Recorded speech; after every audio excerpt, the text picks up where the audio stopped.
Ladies and gentlemen, listen closely, because right here might just shift the trajectory of your entire life and business. Too many people today are chasing validation, attention, and acceptance like it's currency. But let me tell you something straight: availability is not the same as value. Diamonds are valuable not because they're lying around everywhere. You can't just pick one up on the street. They're valuable because they are rare. They are valuable because it takes pressure, heat, time, and precision to create them. And that same principle applies to you. Value is proven through rarity, not availability. This principle is not just economic. It's deeply personal, deeply spiritual, and deeply practical. We live in a culture that often encourages people to be constantly present, constantly visible, constantly available. The belief is that the more accessible you are, the more successful or loved you will be. But that is not how real value works. Think about the things we consider most valuable in the world: gold, diamonds, rare artwork, luxury cars, private coaching with top experts. None of these things are found on every corner. They are not common, they are not easy to access, and they are not for everyone. Their value is not determined by how often people can get them. Their value is determined by how selective, refined, and rare they are. It's the very fact that not everyone can get them that makes them desirable. Rarity drives demand. Rarity creates respect. Now let's apply this to people. When you make yourself available all the time to everyone for everything, you communicate that your time, your wisdom, your energy, and your presence don't require discernment to access.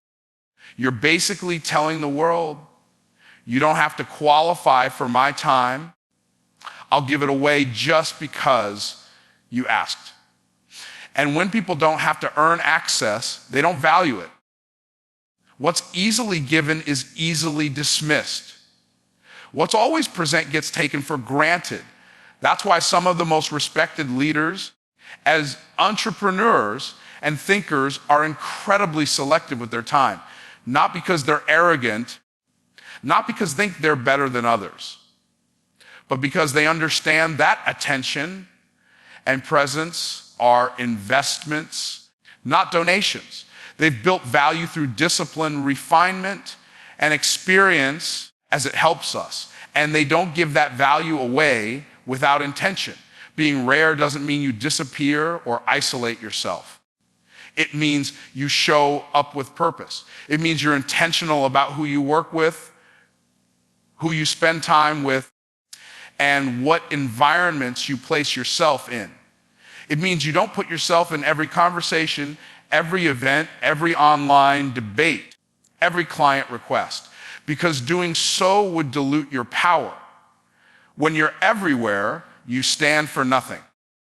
When you're always available, you become background noise instead of a powerful signal. Even in business, exclusivity is a proven strategy: high-ticket programs, luxury products, limited edition services. These don't attract everyone, but they attract the right people. Why? Because they're not trying to be accessible to the masses. They're focused on providing extraordinary value to a few who are ready to receive it. The same goes for your personal brand and your identity. If you want to be seen as high value, you must first treat yourself as high value. You don't have to be rude or dismissive. You just have to understand that your availability should reflect your worth. If you spend your days constantly reacting, constantly people-pleasing, helps us. Constantly saying yes to things that don't align with your calling, you are not living in your value. You are leaking it. And eventually, that leads to burnout, bitterness, and blurred purpose. When you choose to be rare, you're not being selfish, you're being strategic. You're sending a clear signal. My time is valuable.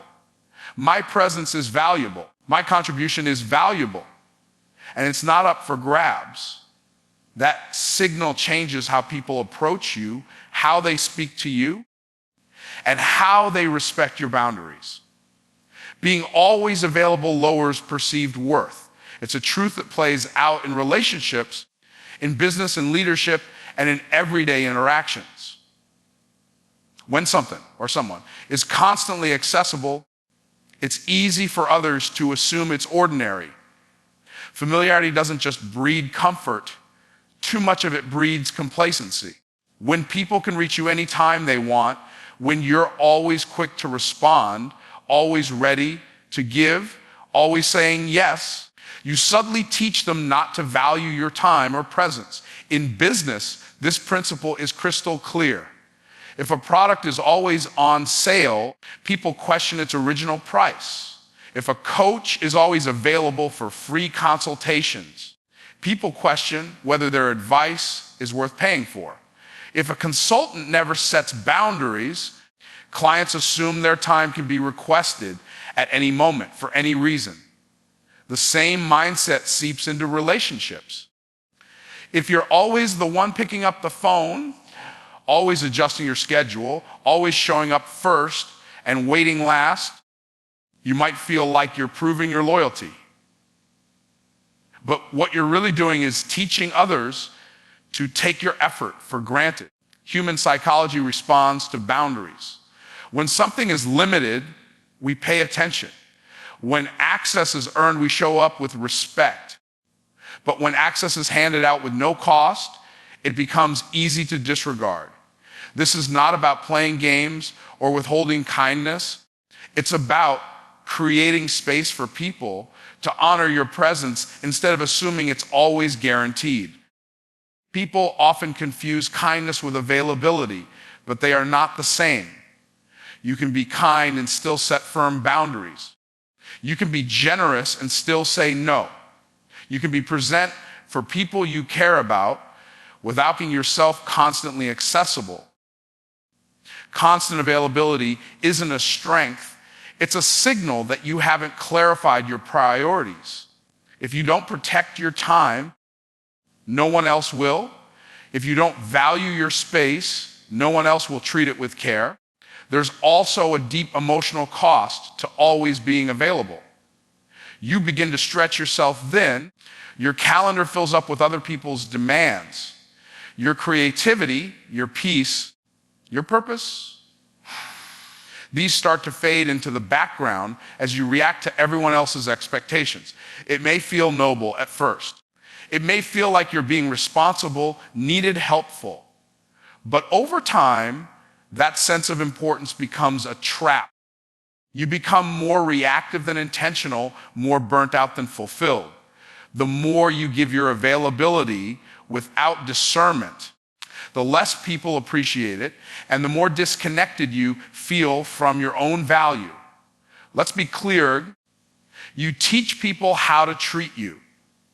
If you don't communicate limits, they won't imagine you have any. If you always say yes, they'll stop asking if it's the right time. If you answer every message instantly, they'll expect it as a rule. This isn't their fault, it's the message you've sent. And the good news is you can change that message anytime, not through conflict, but through clarity, by simply choosing to make your time valuable again. Making yourself less available isn't about arrogance. It's about focus. It's about deciding that your energy will be spent where it matters most, not wherever someone else happens to want it. You are not a 20/40 service. You are a purposeful, powerful individual with goals, with dreams, with a calling that requires your full attention, not your constant distraction. There's power in being selective. There's strength in being strategic with your time. People respect what they must wait for, what they must earn, what they can't casually assume will always be there. When you're always available, you lower the urgency and depth with which people interact with you. You dilute the meaning of your presence. Serve from overflow, not from depletion. This principle is essential if you want to live a life of impact, purpose, and sustainability. Too many people are giving from an empty place, trying to meet needs, solve problems, and be everything for everyone while silently burning out on the inside. The problem isn't their heart, it's their approach. Their intentions are good, but their foundation is weak.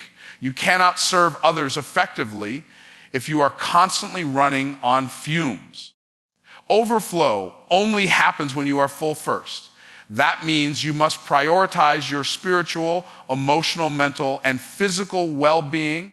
It means creating time for solitude, for reflection, for growth, for your own alignment. When you are full, when you are grounded, when you are clear on your identity and your mission, then your service flows from a place of abundance, not obligation. And people can feel the difference. Service from overflow is powerful, generous, life-giving. Service from depletion is strained, scattered, and often carries resentment beneath the surface. There is a belief many people carry that says, if I don't do it, no one will. That belief is rooted in fear, not faith. It leads to overcommitting, overfunctioning, and ultimately self-abandonment. You start putting everyone else's needs before your own. You say yes when you're exhausted. You pour out advice when you haven't taken time to hear your own inner voice. You help others chase their dreams while you sit on a shelf waiting for permission that never comes. That is not noble. That is neglect. The people you serve deserve the best of you, not what's left of you. That requires intentional refilling. It requires you to set boundaries, to say no without guilt, to rest without apology. Rest is not laziness, it's preparation, it's stewardship. Even the most powerful engines require fuel. You don't drive your car on empty and expect it to take you to your destination. In the same way, you cannot expect your body, your mind, your spirit to function at full capacity when you never pause to refuel. Overflow comes from connection to purpose, to wisdom, to truth, to vision. It comes from being rooted in something greater than yourself. When you serve from overflow, you're not chasing validation. You're not trying to prove your worth by how much you do. You're simply giving from the abundance of who you are. Your giving becomes an extension of your identity, not a substitute for it. That kind of service is sustainable. It inspires others and strengthens you at the same time. Serving from depletion, on the other hand, often leads to bitterness. You start keeping score. You notice who didn't thank you. You resent people for needing too much. You feel unseen and unappreciated. Why? Because you gave beyond your capacity, not because they took too much. You were trying to serve without filling your own cup first. That cycle never ends well. It drains your energy, clouds your vision, and causes you to lose the joy that made you want to serve in the first place. Real impact does not require exhaustion. You don't have to destroy yourself to be meaningful. The most effective leaders, the most powerful mentors, the most transformational people are those who understand the rhythm of giving and receiving. They know when to work and when to rest, when to speak and when to listen, when to show up for others and when to be still and let themselves receive. That rhythm creates overflow. Overflow is not accidental. It is cultivated. It is built through daily choices, through alignment with purpose, through discipline and rest, through prayer, through wisdom. It is not just about having more energy. It's about having the right energy, the energy that comes from knowing who you are, why you're here, and what you're meant to give. When you live in overflow, you don't just give more, you give better.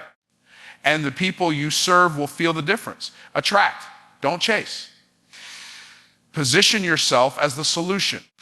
This idea shifts everything in how you move through business, relationships, leadership, and influence. chasing is rooted in a mindset of lack. It says, I need to go get something I don't already have. It assumes the power is outside of you. But attraction is the opposite. Attraction flows from identity, from clarity, from strength.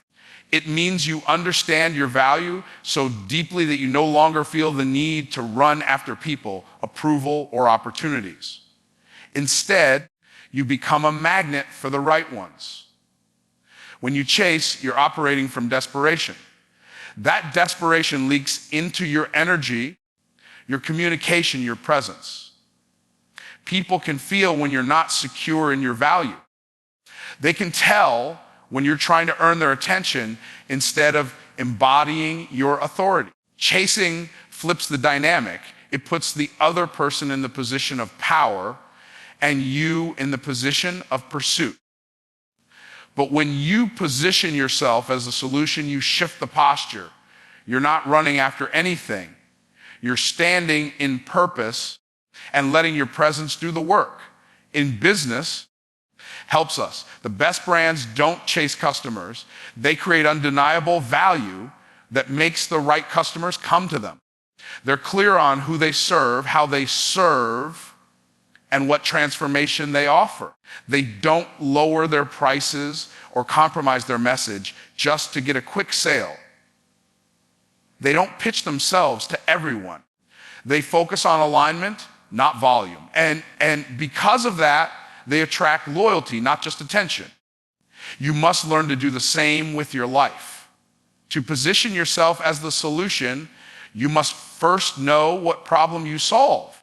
That requires clarity about your gifts, your message, and your mission. Too many people are trying to be everything to everyone. They think casting a wide net will bring more opportunity, but what it actually does is dilute their effectiveness. When you're trying to please the masses, you become forgettable. But when you own your unique solution, you stand out.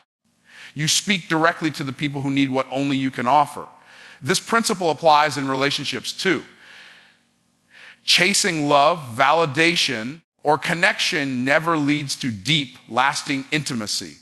When you position yourself as grounded, as someone who brings peace, vision, and stability, you begin to attract people who match that same frequency. You no longer need to convince others of your worth. Your energy, your discipline, your confidence speak for you. That's not arrogance, it's clarity.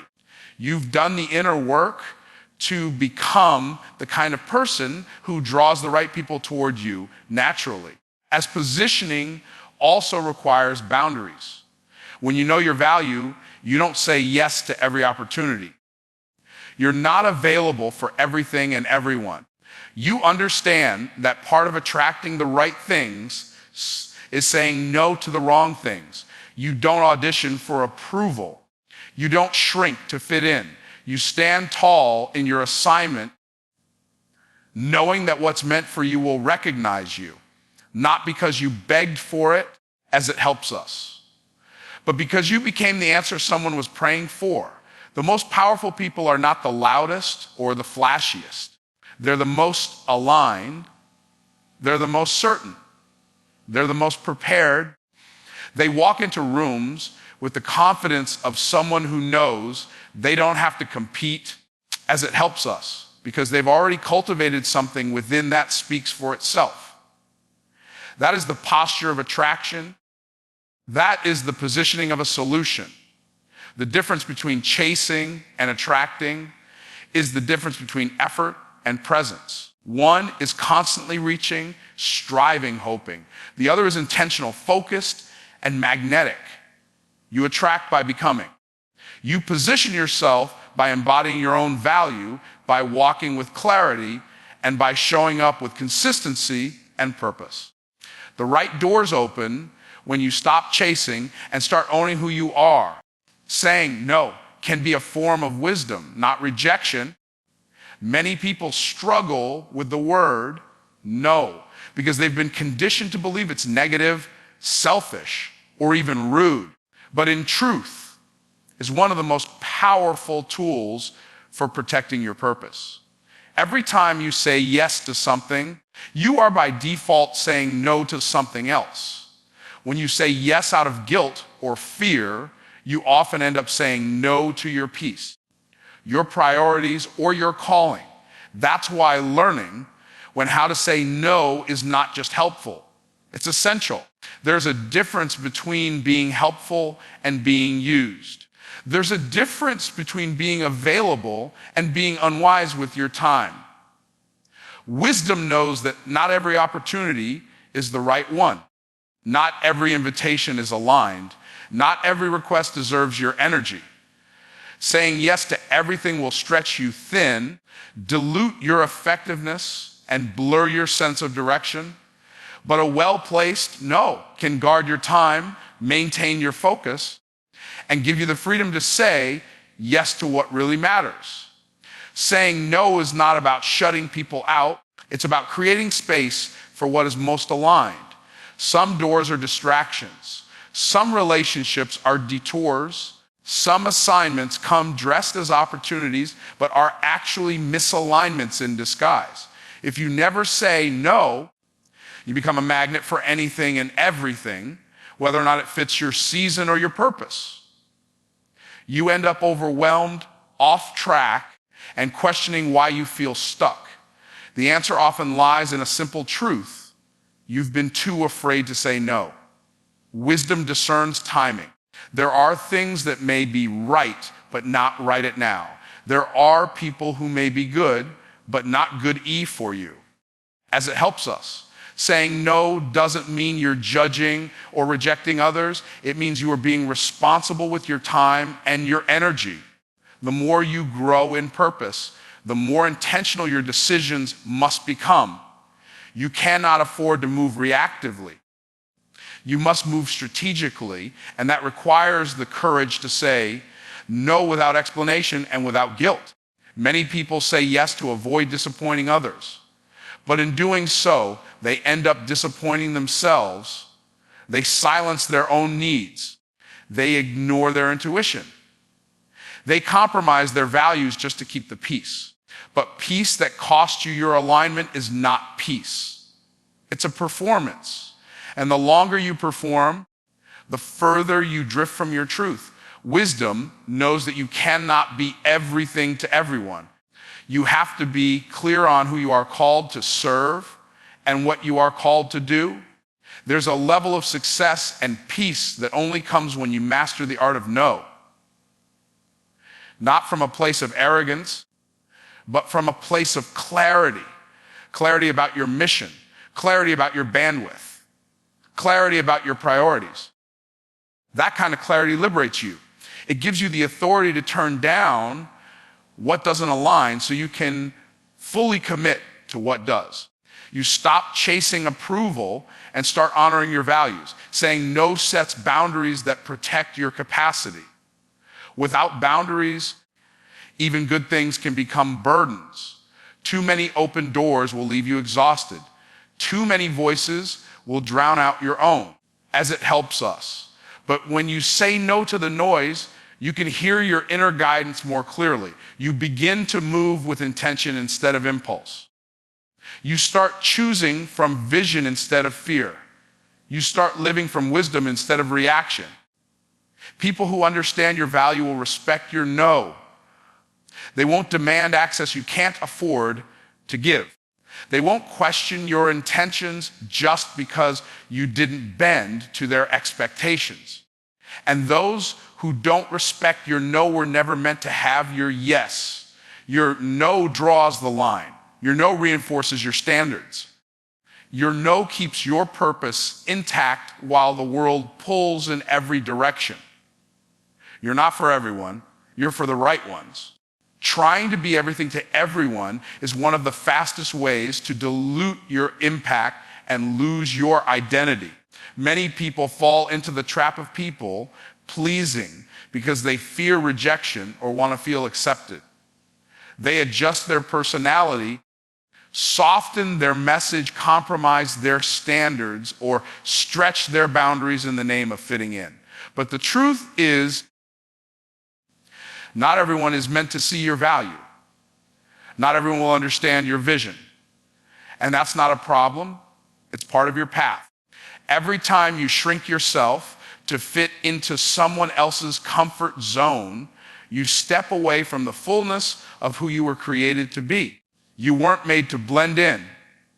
You were made to stand out, and standing out often means being misunderstood by the masses so you can be deeply seen by the few who are truly aligned with your purpose. Impact doesn't come from popularity, it comes from precision. The more focused and authentic you are, the more magnetic you become to the people who need your exact voice, your exact gift, and your exact message. When you embrace that you're not for everyone, you stop wasting time convincing, explaining, and proving. You no longer feel the need to water down your message just to avoid conflict or gain approval. You begin to understand that the right people are not confused by your clarity. They're drawn to it. They're waiting for it. Your boldness isn't offensive to them. It's the very thing that resonates because it aligns with their values and their vision. In every area of life, business, relationships, leadership, you must learn to filter, not just attract. Not every follower is a client. Not every supporter is a partner. Not every compliment is confirmation. Just because someone applauds you doesn't mean they're aligned with you. And just because someone criticizes you doesn't mean you're doing something wrong. Sometimes criticism is just confirmation that you're finally standing firm in your identity instead of bending to other people's preferences. You're not for everyone, and that's where your power lies. The moment you accept this, you step into a new level of freedom. You become more effective because you're no longer chasing attention. You're focused on alignment. You're no longer trying to meet expectations that were never yours to carry. You're no longer afraid of losing people who were only meant to be part of a temporary season. You release the pressure to be understood by everyone, and instead you give yourself permission to be fully expressed, fully authentic, and fully present with those who truly connect with who you are. This mindset also sharpens your discernment. You stop saying yes out of fear and start saying yes out of conviction. You stop tolerating environments that don't honor your value. You stop explaining your worth to people who have already decided not to see it. And as you do, something powerful happens. The right people start to find you. The people who need your exact perspective. The clients who appreciate your process, the community that supports your growth, the relationships that match your energy and honor your standards. Being for the right ones means being honest about who you are, what you believe, and what you offer. It means showing up fully, even if it means turning some people off. You are not here to blend in with the crowd. You are here to stand in your lane with confidence and clarity. The people who are meant to walk with you will recognize you. They will find value in what others might overlook. They will not need to be convinced because your alignment speaks louder than your pitch. When you try to be for everyone, you become vague, generic, forgettable. But when you own your uniqueness, you become undeniable to the ones who are meant to walk with you. Your voice carries more weight. Your presence holds more purpose. Your life starts attracting the connections and opportunities that are in alignment with your assignment.